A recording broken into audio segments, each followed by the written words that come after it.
Come on, man. What got you into that lifestyle? Man, I just was tired of eating meat and was sluggish, and you know what I'm saying. Then just doing the research and seeing what they doing, all the meats and all that. I ain't want to live like that. But I didn't stop all the meat at one time. I stopped pork, then I stopped beef, then it was chicken and turkey. You know what I'm saying? Man, I'm trying to get healthy, right? You feel me? I think somebody told me not to go cold turkey.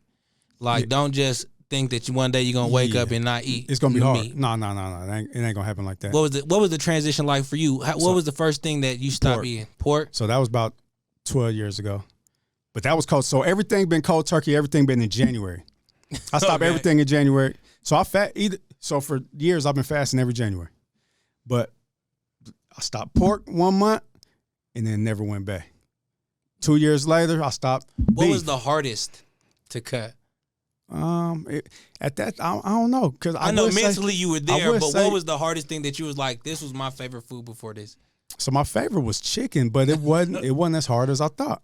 You know what I'm saying? Probably, maybe beef. Probably the beef. And I thought the chicken was going to be the hardest because, bro, I'll get me a 6-piece. I'll have me some wings now. Right. You know what I'm saying? Right. But when I cut the chicken and turkey, I cut that at the same time.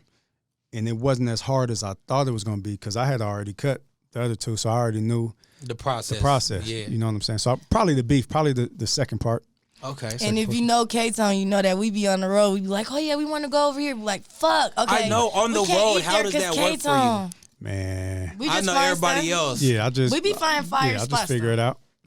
But I still, you know what I mean? I still, so I can eat a Waffle House. I still eat some waffles. I still do all that. Just no meat. You ordering all sides. So I'm a pescatarian. So I eat some fish. I eat fish.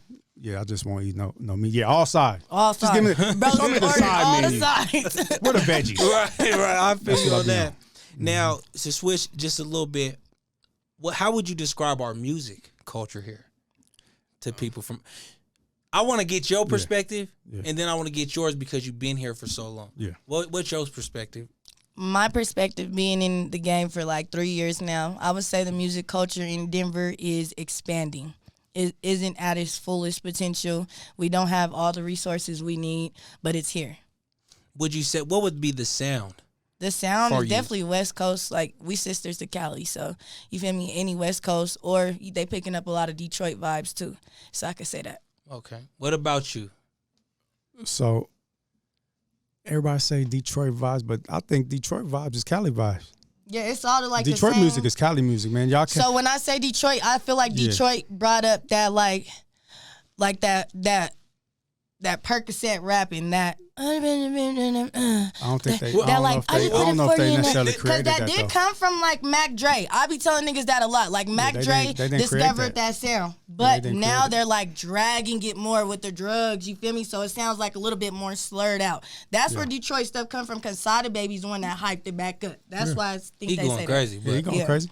Well, I just think I don't know if we could just necessarily define it, but it's just a melting pot. You know what I mean? We definitely West Coast influence, but we are West Coast as well. You know what I'm saying? This is really the Southwest region. So I mean, we got a little bit of the South. We got a lot of the West. You know what I'm saying? It's really a melting pot because you can go on the East Side right here and hear a lot of West Coast sounding. You know what I'm saying? Yeah. Influence. You can go shoot out to Aurora. Them niggas sound like they doing Atlanta music or something, you know what I'm saying? But it's a melting pot, man. Which makes I think that's what makes it great. So with me being an artist and coming like living in the South Side now, and them hearing my music, like when I go to the studios and stuff like that, they off the dribble gonna tell me like, oh yeah, you from the West Coast, you got West Coast vibes type shit. So what state do they say y'all from when you go and you open your mouth? Off the dribble, they gonna say California. Yeah.